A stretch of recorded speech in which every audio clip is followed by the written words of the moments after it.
Hello my dear students, welcome back to my class where every learning is enjoyable.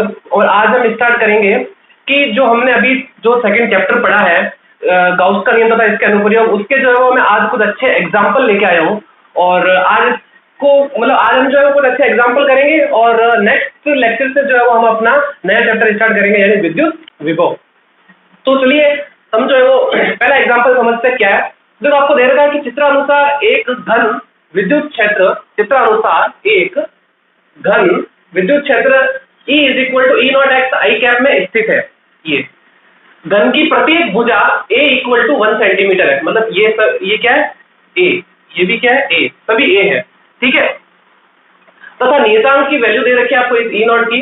तो आपको बताना है कि घन से पारित कुल फ्लक्स, एक तो आपको कुल फ्लक्स निकालना है और घन द्वारा परिबद्ध आवेश का मान, यानी आपको एक तो फाई की वैल्यू निकालनी है और एक चार्ज यानी क्यू की वैल्यू निकालनी है। अब ध्यान से देखो फ्लक्स, और फ्लक्स की बात करें तो पहले देखो इलेक्ट्रिक फील्ड जो कैसे निकल रही है इसके जो है वो पृष्ठ, आई बात समझ में, इसको क्या बोलते हैं, फलक ही तो बोलते हैं, फलक से होकर निकल रही है। तो इसका मतलब अगर मुझे कुल फ्लक्स चाहिए तो हर एक फ्लक्स से निकलने वाला फ्लक्स कैलकुलेट करूं और सबको क्या करूं, सम कर दूं, मेरे पास में क्या आ जाएगा, टोटल फ्लक्स आ जाएगा।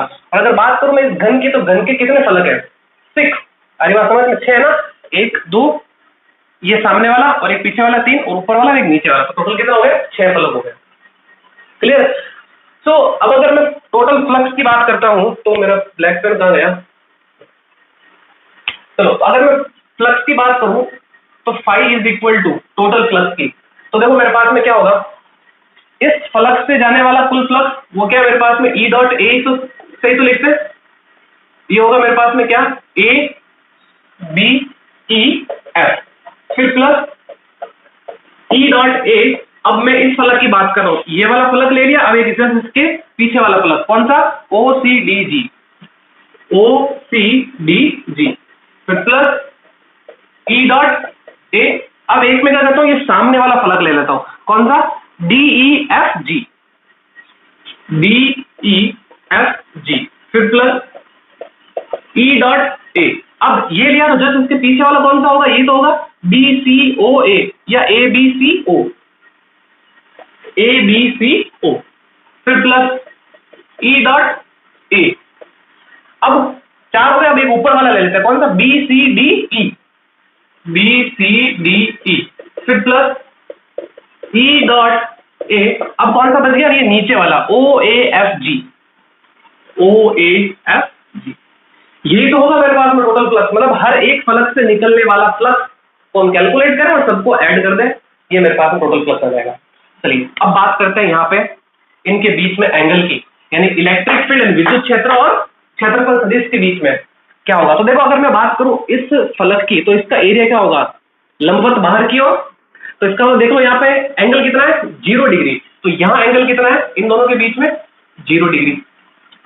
Next OCDG, OCDG electric field की डायरेक्शन इस तरफ है और एरिया जो ये है इसका क्या होगा, इस तरफ ही तो होगा, बाहर क्या, बिकॉज जो 3D पृष्ठ होते हैं, अरे बात जो बंद पृष्ठ होता है उसमें जो एरिया की डायरेक्शन क्या होती है, परपेंडिकुलर ओनली बाहर की ओर, ठीक।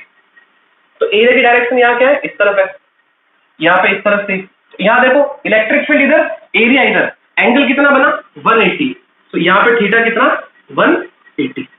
नाउ DEFG, ये रहा DEFG। तो देखो इसके एरिया की डायरेक्शन ऐसी तो होगी जस्ट बाहर ऐसे, और इलेक्ट्रिक फील्ड की डायरेक्शन इस तरफ, तो एंगल कितना 90 डिग्री।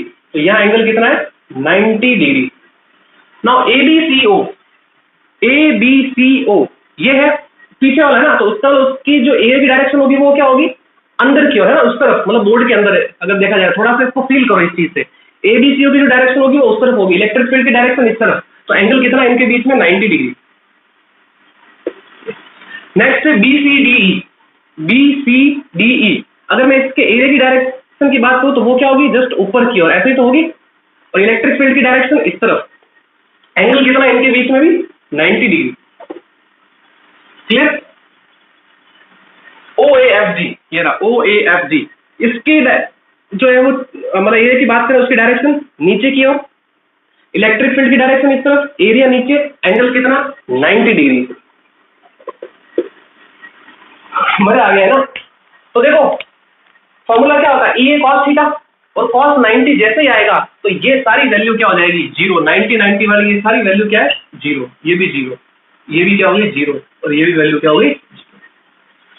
अब और भी इजी हो गया क्वेश्चन, मेरे पास में ये दो ही बचे, इसी को तो कैलकुलेट करना है। तो देखो अब ये हो जाएगा मेरे पास में फाई इज इक्वल टू ई, तो ये हो जाएगा मेरे पास में क्या, ई ए कॉस 0 प्लस ई ए कॉस 180।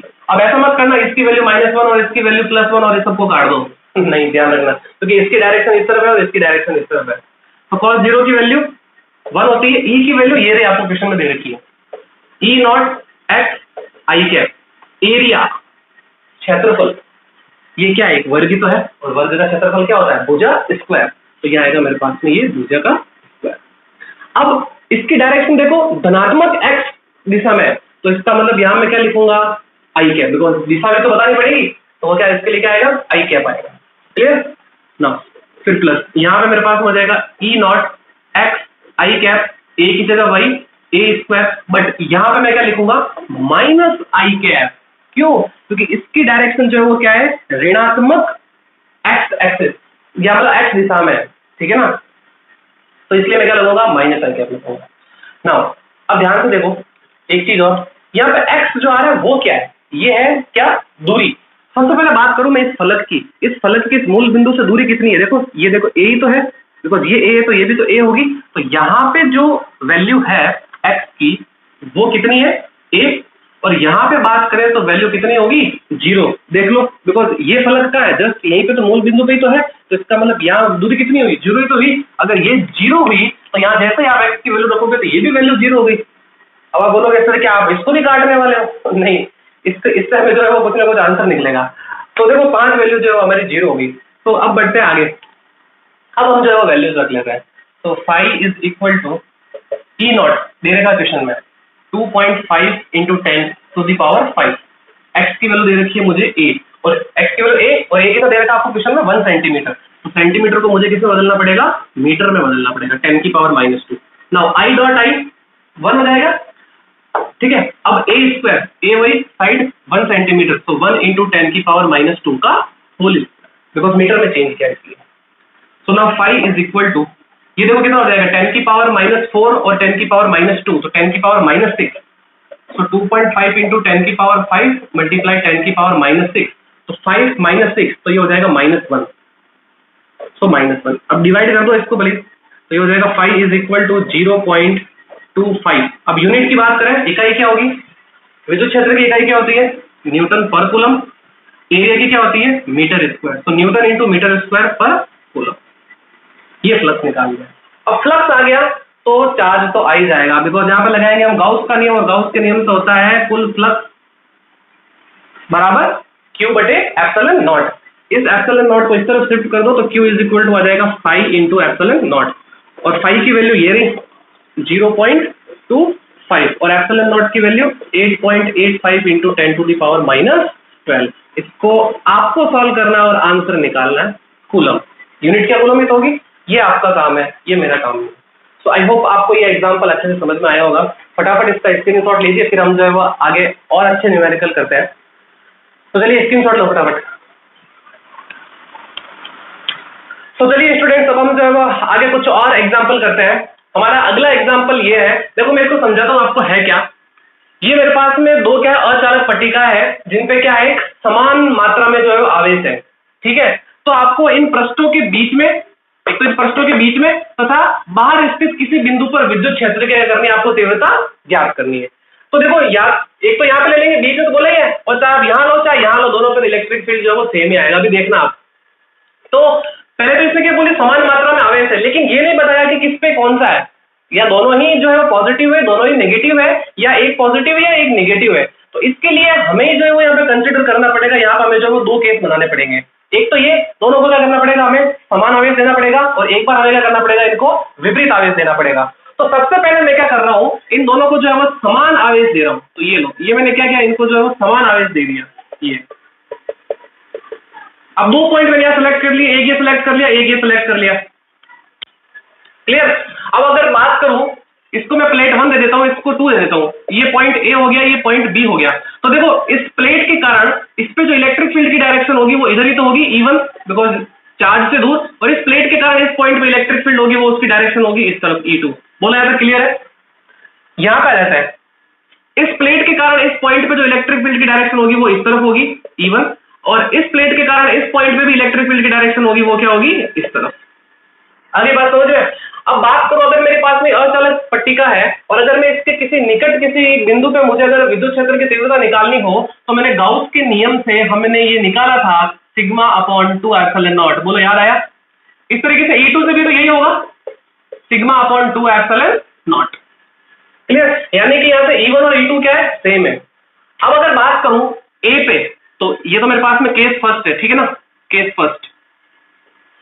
तो अगर ए पे मुझे अगर इलेक्ट्रिक फील्ड पता करनी है तो देखो दोनों की डायरेक्शन अपोजिट है, तो E1 माइनस E2 यानी कि sigma upon 2 epsilon not minus sigma upon 2 epsilon not, answer क्या आ गया, 0। यानी प्लेटों के बीच में इलेक्ट्रिक फील्ड क्या है, 0 है। नाउ इधर बात कर लेते हैं बी पे, तो बी पे बात करते हैं तो E1 प्लस E2, बिकॉज दोनों की डायरेक्शन सेम है तो दोनों क्या करेंगे, हम ऐड कर देंगे। So sigma upon 2 epsilon naught plus sigma upon 2 epsilon naught is equal to sigma upon epsilon naught. इनको ऐड करना, ये आ जाएगा 2 आ जाएगा, तो 2 से 2 कट जाएगा। तो ये तो हुआ फर्स्ट केस। नाउ हम सेकंड केस की बात करते हैं। तो देखो सेकंड केस में क्या है,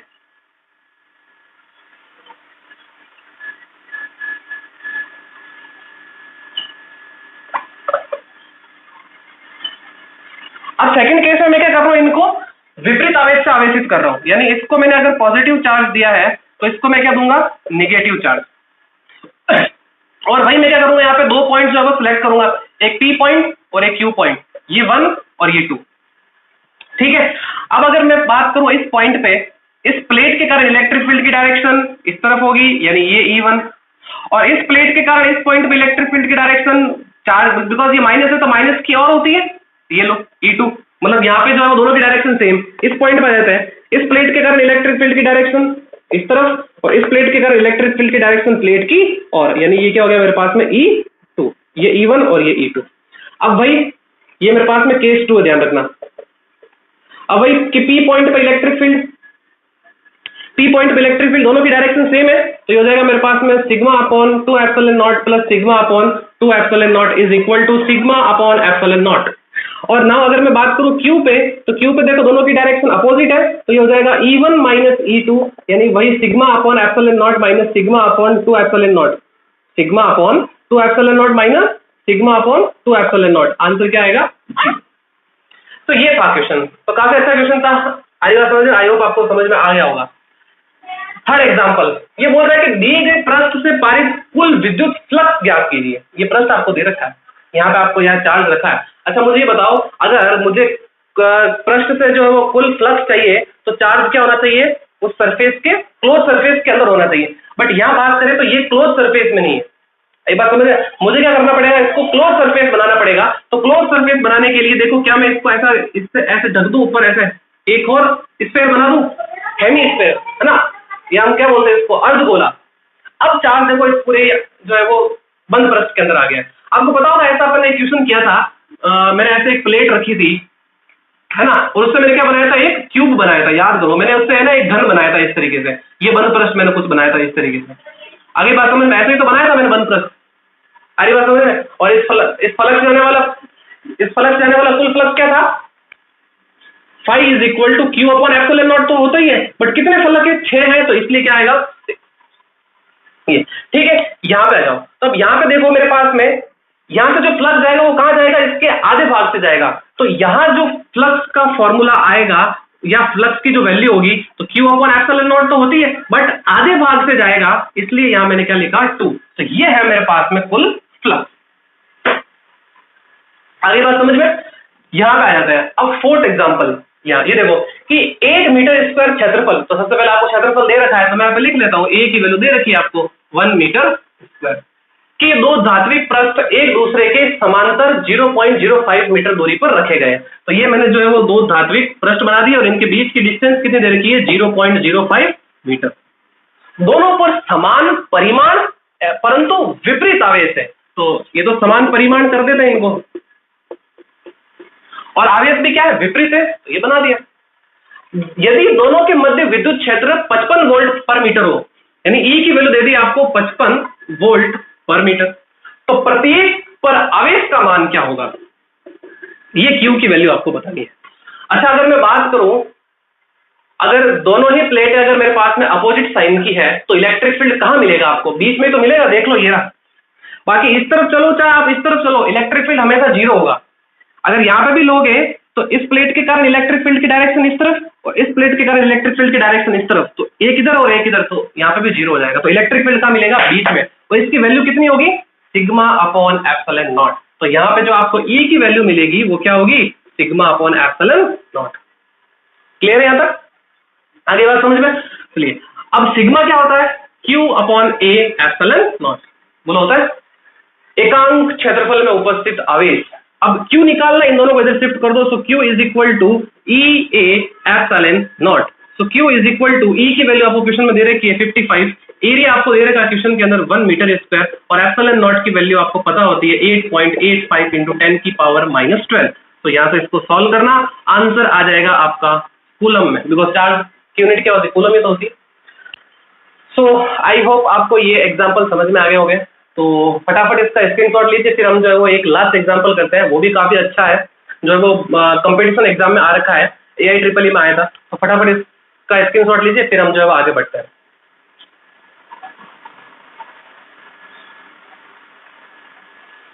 तो चलिए स्टूडेंट्स, अब हम जो है वो आज का हमारा लास्ट एग्जाम्पल करते हैं, और फिर हमारा ये चैप्टर वैसे तो खत्म हो चुका है, लेकिन मैं जो है वो कुछ एग्जाम्पल आपको करवा रहा हूँ, और फिर नेक्स्ट लेक्चर से हम जो है अपना नया चैप्टर विद्युत विभव को जो स्टार्ट करेंगे।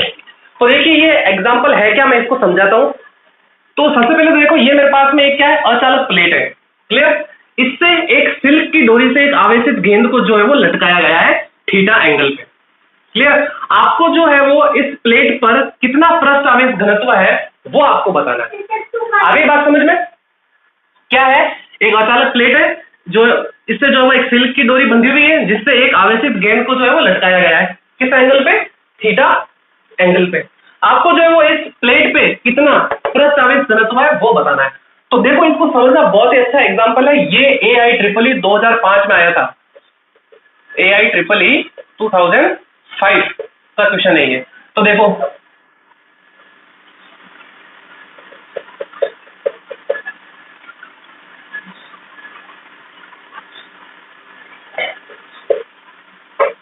अब ध्यान से देखना एक चीज यहाँ पे, अगर ये आवेशित गेंद है, तो जब आपको पता है कि अगर कोई भी चालक, सॉरी, अगर कोई भी आवेश अगर किसी इलेक्ट्रिक फील्ड में आता है, बिकॉज इसके कारण कुछ ना कुछ इलेक्ट्रिक फील्ड होगी, इसके कारण इलेक्ट्रिक फील्ड होगी, इस पे क्या लगेगा, एक फोर्स लगेगा, और वो फोर्स किस तरफ लगेगा, इस तरफ। मैंने मान लिया कि दोनों ही क्या है, पॉजिटिव चार्ज है। क्लियर, तो इसमें फोर्स लगेगा, वो फोर्स क्या होगा, F is equal to QE। बोलो यहाँ तक क्लियर है। अब अगर ये बॉल ऐसे ही लटके रहे, तो इसके लिए आपको पता है कि अगर इसका कुछ ना कुछ तो मास होगा, उसका क्या लगेगा, नीचे की ओर गुरुत्वाकर्षण बल लगेगा, तो वो गुरुत्वाकर्षण बल क्या होगा, mg होगा कि नहीं होगा। बोलो क्लियर है यहाँ तक। अब अगर ये एक डोरी है, तो इसमें क्या लगेगा, एक तनाव बल भी लगेगा, जो क्या है मेरे पास में T। क्लियर, अब मैं क्या करता हूँ, इसको थोड़ा सा पीछे बढ़ाता हूँ, ये तो बताओ, अगर ये थीटा है तो ये भी क्या होगा, थीटा होगा ना। देख लो, अगर ये दो समांतर जो रेखाएं हैं, अगर इसको एक तिर्यक रेखा काटते हुए जाए, तो क्या इनके ये एकांतर कोण बराबर होते हैं, बिल्कुल सही है। अब मैं क्या करूंगा, बिकॉज ये तो एंगल पे है ना, अब मुझे क्या करना है कि इस गेंद को यहीं पे लटके हुए रहने देना है। अगर ऐसा नहीं होगा तो ये इधर आ जाएगी, आ रही बात समझ में। तो मैं क्या करूंगा, इसके दो लंबवत घटकों में इसको क्या करूंगा, मैं ब्रेक करूंगा इस तनाव को। तो एक तो इस तरफ आएगा और एक लंबवत घटक इस तरफ आएगा। तो जिस तरफ थीटा होता है उस तरफ कौन सा घटक आता है, कॉस का, तो ये T cos थीटा, और इस तरफ कौन सा होगा, T sin थीटा। क्लियर है। अब अगर ये बॉल यहां पर रहेगी, तो जितना फोर्स इधर लग रहा होगा उतना फोर्स इधर भी लगेगा। अगर ये समय अवस्था में बने रहे, तो इसका मतलब अगर डायग्राम से देखें तो T sin theta is equal to क्या होना चाहिए, QE। इसी तरीके से T cos थीटा वो किसके इक्वल होना चाहिए, mg के। बोलो क्लियर है, जितना ऊपर उतना नीचे। ठीक, अब क्या करता हूं, इसको इक्वेशन नंबर 1 दे देता हूं, इसको इक्वेशन नंबर 2 दे देता हूं। तो इक्वेशन 1 को इक्वेशन 2 से डिवाइड कर देता है, तो इक्वेशन 1 डिवाइडेड बाय इक्वेशन 2। तो देखो T से T कट जाएगा, और साइन अपॉन कॉस क्या होता है, tan थीटा, तो ये आ जाएगा मेरे पास में tan थीटा। क्लियर, और ये हो जाएगा मेरे पास में QE upon m g. Clear? अब मुझे क्या निकालना है? सिग्मा, बट सिग्मा यहाँ पे नहीं है, वो कहां से मिलेगा? इस इलेक्ट्रिक फील्ड से मिलेगा। अरे बात समझ में? बिकॉज अगर ये अचालक प्लेट है और अचालक प्लेट के कारण किसी उसके निकट किसी बिंदु पर जो इलेक्ट्रिक फील्ड होती है वो क्या होती है? E is equal to sigma upon 2 epsilon naught. याद करो, हमने गाउस का दूसरा जो एप्लीकेशन की थी, दूसरा अनुप्रयोग किया था, अचालक प्लेट के कारण विद्युत क्षेत्र की तीव्रता, वो यही तो था, E is equal to sigma upon 2 epsilon naught. ये वैल्यू जो है वो हम यहाँ रखेंगे। So tan theta is equal to, ये हो जाएगा मेरे पास में Q अपॉन mg, और E की जगह आ जाएगा सिग्मा अपॉन 2 एप्सिलॉन नॉट। मुझे किसकी वैल्यू निकालनी है? सिग्मा की। तो सिग्मा को इस तरफ रखो, बाकी को ट्रांसफर कर दो, तो ये हो जाएगा sigma is equal to 2mg epsilon naught, ये तो बराबर 2mg एप्सिलॉन नॉट, और फिर ये tan theta divided by q। ये है मेरे पास में सरफेस चार्ज डेंसिटी। और यहां से देखें तो जो सरफेस चार्ज डेंसिटी है वो प्रोपोर्शनल है किसके? tan थीटा के। यही आपको जो है वो एग्जाम में जो है वो ऑप्शन दे रखे थे, A sin theta, B cos theta, C tan theta और D cot थीटा। तो आपको एक ऑप्शन सेलेक्ट करना था कि जो ये पृष्ठ आवेश घनत्व जो है वो किसके समानुपाती है। तो किसके समानुपाती है? tan थीटा के समानुपाती है। अगली बात समझ में? तो ये क्वेश्चन जो AIEEE 2005 में आया था। तो क्या कुछ नहीं है, बस यहाँ पे जो है वो थोड़ी सी ज्योमेट्री लगाई है। आपको पता होगा ऐसा क्वेश्चन हमने जो फर्स्ट चैप्टर में भी किया था थोड़ा सा। क्लियर है यहाँ तक? सो इसका स्क्रीनशॉट लेना। और ये जो है वो हमारा आज का लास्ट एग्जाम्पल था, और हमारा चैप्टर भी जो है वो हमारा कंप्लीट हो चुका है। तो नेक्स्ट लेक्चर से हम स्टार्ट करेंगे हमारा थर्ड चैप्टर विद्युत विभव। तब तक इस चैनल को ज्यादा से ज्यादा लाइक करिए, शेयर करिए और सब्सक्राइब करिए। तो मिलते हैं नेक्स्ट वीडियो में, और तो क्या ही, ठीक है? तो हंसते रहिए, मुस्कुराते रहिए, और गुड बाय, थैंक यू।